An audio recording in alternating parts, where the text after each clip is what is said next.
आप देख सकते हैं दो क्वेश्चन हम पहले यहाँ पर गॉस थ्योरम के ऊपर ले चुके हैं, बिल्कुल सिमिलर, जहां पर आपके पास इनफिनाइट प्लेन शीट्स थी और उन दोनों पे एक पे चार्ज प्लस सिग्मा था, दोनों में प्लस था, और एक पे प्लस और एक पे माइनस। यहाँ हमने डिफरेंस ये किया है कि एक की चार्ज डेंसिटी आपकी प्लस में और एक आपका यहाँ पर माइनस का 2 सिग्मा है। Find the electric field, similar वही क्वेश्चन है, इलेक्ट्रिक फील्ड कैलकुलेट करना है रीजन 1 में, 2 में और आपको यहाँ पर 3 में। तो पहला स्टेप यहाँ पर हमें पता है, हम एक यूनिट वेक्टर ले लेते हैं जिससे कि यहाँ फाइनली डायरेक्शंस को डिफाइन कर पाएंगे। तो ये आपने लिख दिया एन कैप। अब पहले रीजन के अंदर आपकी इलेक्ट्रिक फील्ड निकालनी है, पॉजिटिव चार्ज यहाँ पर है, उससे इलेक्ट्रिक फील्ड ऐसे आउटवर्ड यहाँ पर होती है, तो पॉजिटिव से आउटवर्ड आएगी, तो इलेक्ट्रिक फील्ड की वैल्यू यहाँ कितने आने वाली है, sigma divided by 2 epsilon not, जो कि आपकी कौन सी साइड में आ जाएगी, लेफ्ट में। और यहाँ आप लगा देते हैं एन कैप, क्योंकि इस वाले डायरेक्शन के अपोजिट में है, तो यहाँ आपने लगाया माइनस साइन। याद रखिएगा सिग्मा बाय 2 एप्सिलॉन नॉट तो मैग्नीट्यूड था, पॉजिटिव था, इसलिए मैंने यहाँ पर अपोजिट डायरेक्शन मतलब अवे, और माइनस साइन इसलिए लगाया क्योंकि यूनिट वेक्टर जो हमने ले रखा है उसके अपोजिट डायरेक्शन में यहाँ पर है।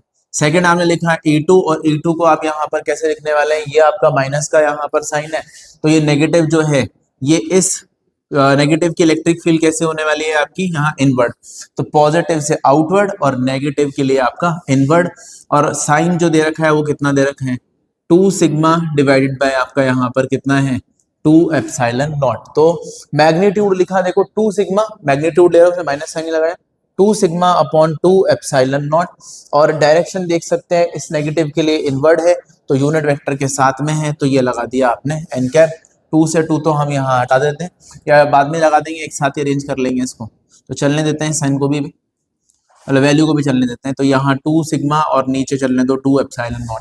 अब what is the angle between such vectors, देखो दोनों के बीच में एंगल 180 डिग्री का है, तो यहाँ नेट इलेक्ट्रिक फील्ड जो रीजन 1 में आप कैलकुलेट करेंगे, अगर एंगल 180 होता है तो आपके वेक्टर सब्ट्रैक्ट होंगे, तो ये लिखेंगे E1 माइनस का आप यहाँ पर E2, और E1 माइनस E2 में E1 की वैल्यू यहाँ पर मैग्नीट्यूड ले रहा हूँ सिग्मा बाय 2 एप्सिलॉन नॉट, और माइनस का इसमें आप चेक कर लो, ये लिख दिया 2 सिग्मा बाय आपका 2 एप्सिलॉन नॉट, नीचे 2 एप्सिलॉन नॉट सेम चल रहा है, तो ये लिखा 2 एप्सिलॉन नॉट, और sigma minus 2 sigma is actually minus of sigma, तो सिग्मा माइनस 2 सिग्मा आपका यहाँ पर माइनस का सिग्मा है।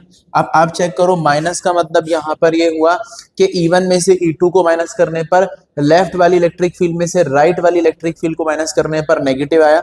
इसका मतलब ये हुआ कि आपके राइट वाली इलेक्ट्रिक फील्ड की वैल्यू यहाँ पर क्या है, ज्यादा है।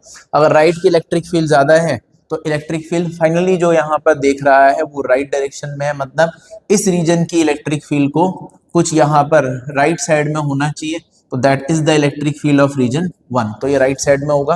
फिर से बता देता हूँ, आप देख सकते हैं राइट की इलेक्ट्रिक फील्ड में से लेफ्ट की इलेक्ट्रिक फील्ड यहाँ पर माइनस करी, और sigma by 2 epsilon not minus 2 sigma by 2 epsilon not में आपका आंसर माइनस आया। राइट माइनस लेफ्ट अगर नेगेटिव आ रहा है तो कौन सी इलेक्ट्रिक फील्ड का मैग्नीट्यूड यहाँ पर ज्यादा होना चाहिए, तो आप देख सकते हैं आपके लेफ्ट वाले की मैग्नीट्यूड यहाँ पर ज्यादा होनी चाहिए। तो फिर आपका वेक्टर जब मैं यहाँ लिखने जा रहा हूँ, तो E जो पहला यहाँ पर वेक्टर लगाया वो लिख दिया आपने 2 सिग्मा बाय 2 एप्सिलॉन नॉट, और डायरेक्शन लिखी आपने यहाँ पर n cap, 2 sigma by 2 epsilon naught, और डायरेक्शन क्या लिखी आपने एन कैप, क्योंकि वो इसी के डायरेक्शन के अलॉन्ग है। अगला देख सकते हैं, यहाँ पर चेक करते हैं, पॉजिटिव के लिए ऐसा आपका आउटवर्ड यहाँ पे आने वाला है, और नेगेटिव के लिए जो है वो भी इनवर्ड आने वाला है।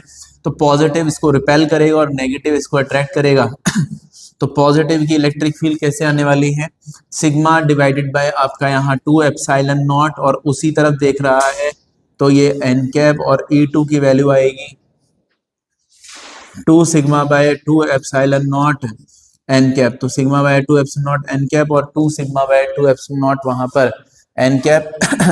मैग्नीट्यूड लिखा है दोनों का, और दोनों राइट में देख रहे हैं, इसलिए दोनों के बीच का एंगल यहाँ पर कितना आने वाला है, आपका एंगल आएगा 0 डिग्री, और 0 डिग्री पे मैं ऐड कर सकता हूँ, तो सेकंड रीजन की इलेक्ट्रिक फील्ड आएगी E1 प्लस आपका यहाँ पर E2, और E1 की वैल्यू आ गई sigma by 2 epsilon not plus का 2 सिग्मा बाय आपका यहाँ पर 2 एप्सिलॉन नॉट, आंसर निकल के आया, ऐड करना है, तो 3 सिग्मा बाय आपका यहाँ पर 2 एप्सिलॉन नॉट।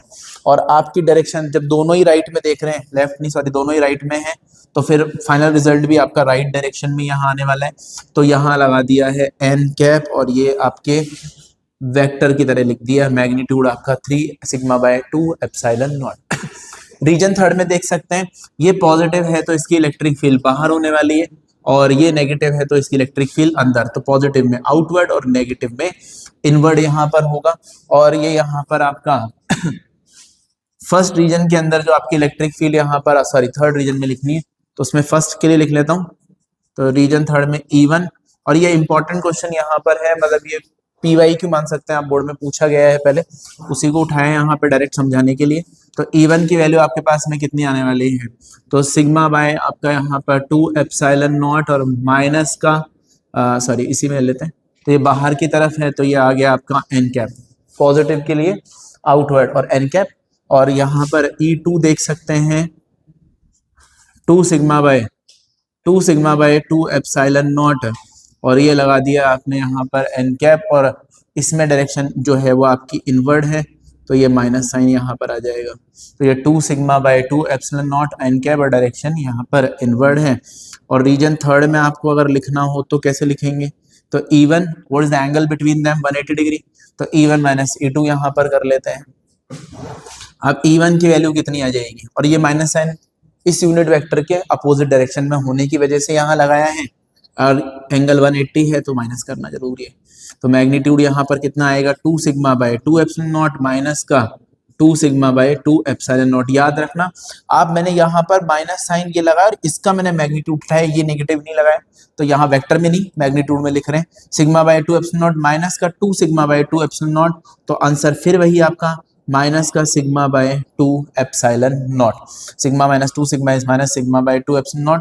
और डायरेक्शन यहाँ पर क्या लेनी है, डायरेक्शन लेनी है आपके पास में, इसको पहले देख लेते हैं। अब आप एक बात समझिए कि अगर लेफ्ट वाली इलेक्ट्रिक फील्ड में से राइट वाली इलेक्ट्रिक फील्ड को यहाँ पर, मतलब राइट वाली इलेक्ट्रिक फील्ड में से लेफ्ट वाली इलेक्ट्रिक फील्ड को माइनस करने के बाद में आपका आंसर नेगेटिव आ रहा है, इसका मतलब आपके लेफ्ट वाले डायरेक्शन मतलब सेकंड वाले डायरेक्शन की इलेक्ट्रिक फील्ड यहाँ पर ज्यादा है।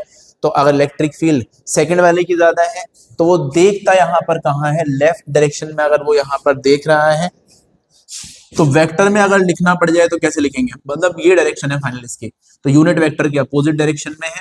आंसर है सिग्मा बाय 2 एप्सिलॉन नॉट, और इसके यूनिट वेक्टर के अपोजिट है, तो एन कैप और आगे लगा देना है माइनस का साइन। हेलो, गॉस थ्योरम पे हम कुछ फंडामेंटल क्वेश्चंस अभी तक कंप्लीट कर चुके हैं। आप देख सकते हैं हम स्टार्ट करने जा रहे हैं एप्लीकेशन से यहाँ पर गॉस थ्योरम के ऊपर। इसे मिस मत करिएगा, यहाँ से कुछ इंपॉर्टेंट क्वेश्चंस रहेंगे जो कि आपके एग्जामिनेशन के लिए इंपॉर्टेंट है, हर तरीके के एग्जाम के लिए, बोर्ड एग्जाम्स के लिए भी और कॉम्पिटिटिव एग्जाम्स के लिए भी। आपके पास में यहाँ पर देख सकते हैं small metal sphere carrying a charge plus Q. आपके पास एक मेटल का स्फेयर अंदर दे रखा है, छोटा है तो इसको पॉइंट जैसा आप मान सकते हैं, और यहाँ पर एक चार्ज रखा हुआ है प्लस का क्यू, और इसके ऊपर एक चार्ज है, और आपको एक स्फेरिकल कैविटी यहाँ पर दे रखी है जिसके अंदर आप बोल सकते हैं ये बीच में पूरा फ्री स्पेस है, और यहाँ ये आउटर स्पेस में आप देख सकते हैं मेटल है। We have to find electric field at point P1 and P2, मतलब हमें P1 और P2 वाले पॉइंट पे इलेक्ट्रिक फील्ड को कैलकुलेट करना है। तो क्या है सॉल्यूशन, सिंपल सा पॉइंट यहाँ पर हमें पता है कि किसी भी चार्ज से r डिस्टेंस पे इलेक्ट्रिक फील्ड हम एप्लीकेशन पूरी कर चुके हैं। तो P1 पॉइंट पर अगर इलेक्ट्रिक फील्ड लिखनी है तो ये लिखा K, ये लिखा चार्ज Q डिवाइड बाय वहां से यहाँ तक का square KQ by R1 square. तो सीधा रिजल्ट है, अगर R दूरी पूछा तो KQ बाय R1 स्क्वायर, और अगर और कोई डिस्टेंस होता तो हम वो लिख देते। तो पहले पॉइंट पे electric field KQ by R1 square, और सेकंड वाले पॉइंट पे आपकी इलेक्ट्रिक फील्ड कैलकुलेट करनी है P2 वाले पर। बट ये जो है वो देख सकते हैं मेटल है, और मेटल में हम पढ़ चुके हैं कि there is no electric field inside the conductor. Conductor के अंदर इलेक्ट्रिक फील्ड यहाँ पर जीरो यहाँ पर मानते हैं। स्टैटिक इक्विलिब्रियम के अंदर मतलब जब चार्जेस यहाँ पर रेस्ट पे हों तो there is no electric field, मतलब सिंपल के इसकी यहाँ पर इलेक्ट्रिक फील्ड को क्या आना चाहिए, जीरो के बराबर। क्योंकि किसी भी मेटल के अंदर कंडक्टर के कैविटी के अंदर मतलब कंडक्टर के अंदर आउटर स्पेस पे होता है, but inside the conductor there is no electric field, आपकी कोई भी इलेक्ट्रिक फील्ड यहाँ पर एग्जिस्ट नहीं होने वाली है। अगला इंपॉर्टेंट क्वेश्चन गॉस थ्योरम के ऊपर आपका देख सकते हैं, आपके पास में यहाँ पर एक रिंग है, रिंग के ऊपर आपके पास चार्ज गिवन है यहाँ पर प्लस का क्यू, रेडियस यहाँ पर r गिवन है, एक स्फीयर यहाँ पर गिवन है of radius small r, same radius यहाँ पर है। ऐसे बनाया गया है कि with the centre at the periphery of the ring, मतलब ये जो आपका स्फीयर है इसका जो सेंटर है वो इस रिंग के पेरीफेरी पर है, यहाँ पर है, और रेडियस दोनों के बराबर है। Electric flux through the sphere, आपको स्फीयर से इलेक्ट्रिक फ्लक्स को कैलकुलेट करना है। गॉस थ्योरम की मदद से कैलकुलेशन की जा सकती है। आप भी यहाँ पर ट्राई कर सकते हैं कि आंसर यहाँ क्या होना चाहिए। आप देख सकते हैं अगर हमें यहाँ पर फ्लक्स कैलकुलेट करना है तो ये चार्ज यहाँ पर पता करना होगा कि इस आपके स्फेरिकल सरफेस में कितना यहाँ होना चाहिए। तो इसे कैलकुलेट करने के लिए आपको बता रहे हैं कि अगर ये रेडियस सबका आर है तो ये अगर आर है तो इधर से ये भी आर ही होना चाहिए, और अगर इधर से ये है तो ये भी आपका रेडियस आर ही होना चाहिए। यहाँ से सारे लाइंस को अगर आप ज्वाइन कर दें तो ये सब आर ही यहाँ पर है, क्योंकि आपका स्फीयर का सेंटर जो है वो रिंग के पेरीफेरी पे था, तो सब कुछ रेडियस आर है। अगर आप देख सकते हैं तो दो इक्विलेटरल ट्राइंगल यहाँ पर बन गए हैं और तीनों साइड इक्वल, ऐसे तीनों साइड इक्वल। इक्विलेटरल ट्राइंगल के अंदर ये वाला एंगल कितना डिग्री का आ जाएगा, 60 डिग्री का। वैसे ये वाला एंगल भी आपका यहाँ पर कितना है, 60 डिग्री। तो ये 60 डिग्री से टोटल एंगल कितना यहाँ पर बन रहा है, 120 डिग्री। तो अगर हम इस 120 डिग्री के इस आर्क पे ये कैलकुलेट करने कि इस 120 डिग्री के इतने से हिस्से पे यहाँ पर क्या चार्ज है, तो एनक्लोज चार्ज का पता लग जाएगा, डिवाइडेड बाय एप्सिलॉन नॉट। तो इसके लिए हम यहाँ पर ऐसा देखते हैं कि पूरे इस पे कितना चार्ज यहाँ पर गिवन था। तो ऐसा लिख लेते हैं कि 360 डिग्री के ऊपर, मतलब इस पूरे रिंग के ऊपर आपका कितना चार्ज है, कैपिटल क्यू, और यूनिफॉर्मली डिस्ट्रीब्यूटेड है। देखो लिखा है यूनिफॉर्मली, मतलब हम यूनिटरी मेथड लगा सकते हैं। तो 360 के ऊपर आपके पास में कैपिटल क्यू, तो 1 डिग्री में यहाँ पर कितना आ जाएगा, क्यू बाय आपका यहाँ पर 360 डिग्री। तो यहाँ 1 डिग्री में इतना चार्ज है। निकालना कितने डिग्री के अंदर है, 120 डिग्री के अंदर, क्योंकि 120 डिग्री में ये एक ऐसा आर्क बनेगा। और 120 क्यों ले रहा हूँ, क्योंकि यहाँ से पूरा 120 डिग्री के बराबर आ रहा है। तो फिर 120 में कितना आ जाएगा, थीटा बाय 360 इंटू आपका यहाँ पर 120, और इससे इसको कैंसिल करा तो ये 3 टाइम्स में चला जाएगा। What is the charge enclose Q divided by आपका यहाँ पर 3। तो आपका फ्लक्स यहाँ पर क्या है, गॉस थ्योरम बोलते हैं कि भाई charge enclose divided by epsilon not. Answer है आपका क्यू बाय 3 एप्सिलॉन नॉट। देख सकते हैं अगली एप्लीकेशन आपके पास में गॉस थ्योरम की न्यूमेरिकल है। आपके पास में दो यहाँ पर लॉन्ग वायर्स गिवन है, इनके ऊपर चार डेंसिटीज गिवन है, λ1 and λ2, that is charge per unit length. इस पे λ1 है और उस पे यूनिट लेंथ पे चार्ज λ2 है। दोनों के बीच का सेपरेशन यहाँ पर d है। Magnitude of force exerted on a unit length of one, मतलब किसी के भी एक यूनिट लेंथ पे आपको यहाँ पर फोर्स लिखनी है, due to the charge on the other, मतलब दूसरे के चार्ज की वजह से। तो अगर मैं इसकी वजह से वहां पर इलेक्ट्रिक फील्ड कैलकुलेट कर लूं, क्योंकि जिस भी रॉड पे चार्ज होगा वो अपने सराउंडिंग में इलेक्ट्रिक फील्ड बनाएगा। तो फाइनाइट वायर की, मतलब आपके पास लॉन्ग वायर की इलेक्ट्रिक फील्ड हम यहाँ पर पहले ही पढ़ चुके हैं कि अगर इस वाले वायर की इलेक्ट्रिक फील्ड यहाँ लिखनी है तो आप लिख लेते हैं E1 इक्वल टू कितना 2 के चार डेंसिटी λ1, यहाँ से यहाँ तक का डिस्टेंस आपका d। ये एप्लीकेशन में हम कवर कर चुके हैं कि किसी भी लॉन्ग वायर की जैसे d डिस्टेंस पे इलेक्ट्रिक फील्ड क्या होनी चाहिए। अब इलेक्ट्रिक फील्ड तो इतनी है, अब इस इलेक्ट्रिक फील्ड की वजह से यहाँ रखे गए चार्ज पे आपको फोर्स लिखना है। हमने ऐसा पढ़ा हुआ है कि अगर किसी भी इलेक्ट्रिक फील्ड में अगर कोई चार्ज रखा हुआ हो तो इलेक्ट्रिक फील्ड चार्ज पे फोर्स लगा सकती है, और वो लिखते आप ऐसे हैं कि उस चार्ज को जो भी इलेक्ट्रिक फील्ड में रखा था उसको इलेक्ट्रिक फील्ड के मैग्नीट्यूड से मल्टीप्लाई कर दें। तो charge into electric field is the force on that charge, यही वो फोर्स है जो चार्ज पे यहाँ पर लग रहा है। तो इलेक्ट्रिक फील्ड की वैल्यू 2 के λ1 बाय आपका यहाँ पर d, और इसके यूनिट लेंथ में कितना चार्ज आने वाला है, दैट इज λ2, क्योंकि λ2 is charge per unit length. तो क्या है, force exerted on a unit length, तो हम लिख सकते हैं यहाँ पर force exerted on unit length of one due to the charge on the other. तो क्या लिख सकते हैं, फोर्स को कैसे लिख सकते हैं कि चार्ज पर यूनिट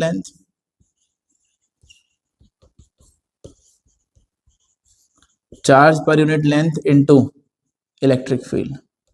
मैं E2 लिख देता हूँ, E1 हम यहाँ पर लिख देते हैं चार्ज पर यूनिट लेंथ को इलेक्ट्रिक फील्ड E1 से। अब फोर्स पर यूनिट लेंथ लिखनी है, तो इसमें चार्ज पर यूनिट लेंथ कितना था, λ2, क्योंकि इसका तो ले लिया चार्ज और इस वाले रॉड की वहां क्या ले ली, इलेक्ट्रिक फील्ड, तो λ2 इंटू E1। अब λ2 इंटू E1 में आप λ2 को तो λ2 लिख दें और E1 को आप यहाँ पर क्या लिख सकते हैं, 2 के λ1 बाय यहाँ पर d। सॉल्व करने पे आएगा 2 के λ1 λ2 by d, that is the force per unit length जो कि इस वाले के यहाँ पर आपने इस पे जो यूनिट लेंथ चार्ज था उस पे फोर्स एग्जर्ट किया इसकी इलेक्ट्रिक फील्ड के कारण।